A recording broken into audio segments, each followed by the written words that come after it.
Hi folks, my name is James and I'd like to welcome you to the first video of my new channel, RV Experience.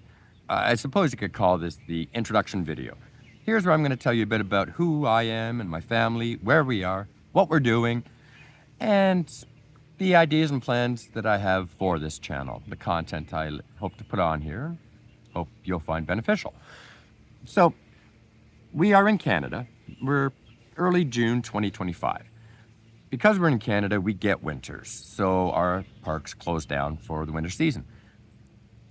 Our season at the park we are in runs from mid-May to the end of October. Given that we're early June, we've just recently opened up our trailer for the season.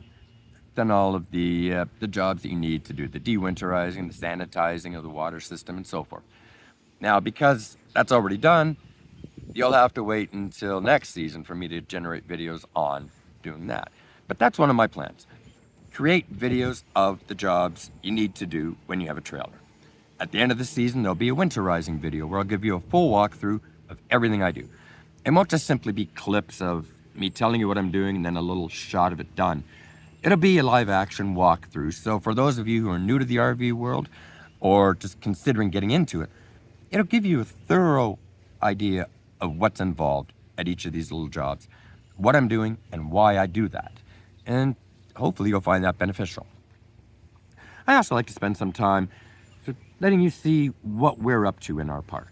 As I say, it's a seasonal park. We bought a new unit at the end of last season, brought it in here, and we wanted to make sure it was everything we were looking for in a trailer.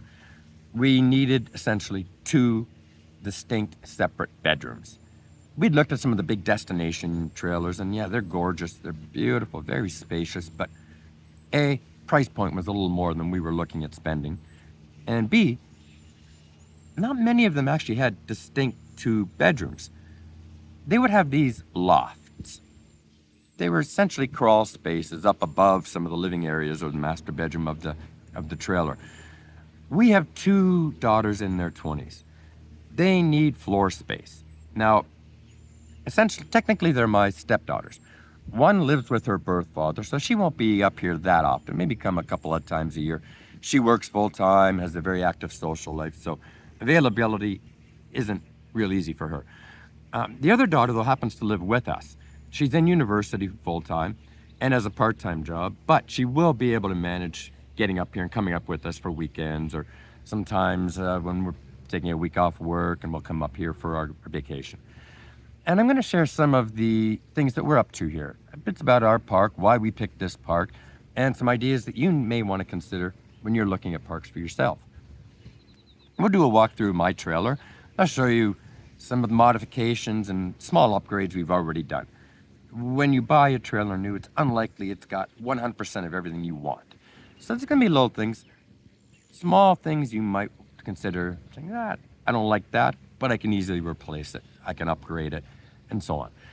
That's kind of what we're in the process of doing. We've done a number of small things, and I'm going to give you a walkthrough in another video of our unit, what we've done and what we have planned for the future. And when I do some of those, I'll actually do a video of them being done, so for those of you new to this world, you can see that most of them are really not that difficult. I plan to do a bit of discussion also on the RV industry, where things are at now, how COVID affected the industry, which was significant. I may do a whole video just on the effects of COVID in the RV world. And something I think is pretty cool is I made a deal with the dealership where we bought our trailer, which is just down the road here from our park, that I'd like to do walkthroughs of some of the new units they have on their site. It's a large lot. They have a couple of hundred new RVs in a variety of different types and styles. And I'm going to want to introduce all of you to different options out there for your next RV. I've seen a ton of videos, though, by content creators taking you through these, as mentioned earlier, massive destination models that are gorgeous. And in many cases, you're north of $100,000, and that's not in the price point of a lot of people, us included. So I want to look more at the types of trailers you're going to be looking at buying, you're considering that may be in your price point, and show you some of the benefits of them and why you don't need to go 45 feet long and $200,000. Why you can get everything you need and want in something a little smaller perhaps, or something in a different floor plan, but at a more appealing price point. We're going to start off with the little pop-up trailers. You know, those little ones are essentially a small cube you can pull behind almost any vehicle. Portability on those is great. They're affordable and a wonderful option for those who may be tent campers, but now want to move into something that has a solid roof, especially in those rainy days. My goal will be to focus on smaller units, easier price points for most people. Teardrop trailers, if you're not familiar with what they are, they're very cool. Have a look at those, Google some of those if you're looking for something small, but feature-packed. They're tiny and they're awesome. Then we'll step up then to more of the travel trailer style, the single axle. These would be your 15, 16 foot to 26. And then the double axles, maybe the 24 to 30 foot long, and give you an idea of the different floor plans and options that are out there. Now, you may be watching from a part of the world that's nowhere near here, and maybe saying, well, why am I going to want to go to your dealership that's 200 miles from where I live? But this will give you an idea of specific models. So you can reach out to a dealer near you and see if they have that model, if it's something you really liked, or if they have something similar. We'll be looking at build qualities too, so you can see different brands. And again, like I say, reach out to your local dealerships and see if they have those brands available, and you can go look at them for yourself. So I don't want my videos to be motion pictures too. I want to keep them short. I want to keep them entertaining and packed with information without overkill.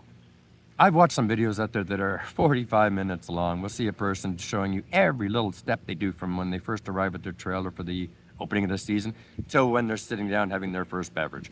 45 minutes long or longer. And I'm sorry, I'm not Steven Spielberg. I'm not making motion pictures here. I want to just do quick, short videos, 15 to 20 minutes maybe, that will be informative, I hope, beneficial, and that you'll enjoy. And with each video that you watch through this, I really encourage you to please leave something in the comment section. Something good and nice, I hope. Keep it clean, keep it sort of friendly. But if you had a comment on something you saw, I'd really love to see that. Questions or suggestions, because I do not claim to be an expert at this by any means. I may be doing something entirely different than you do, and you might have a better way of doing it.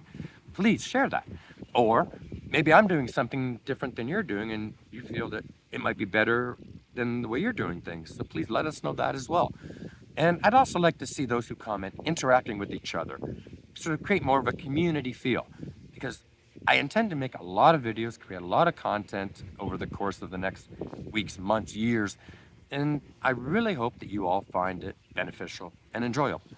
And if you do, please, as every content creator will say, please click that like and subscribe button. I guess this is a good place to end this one right now, so I will look forward to seeing you in future videos, and happy camping.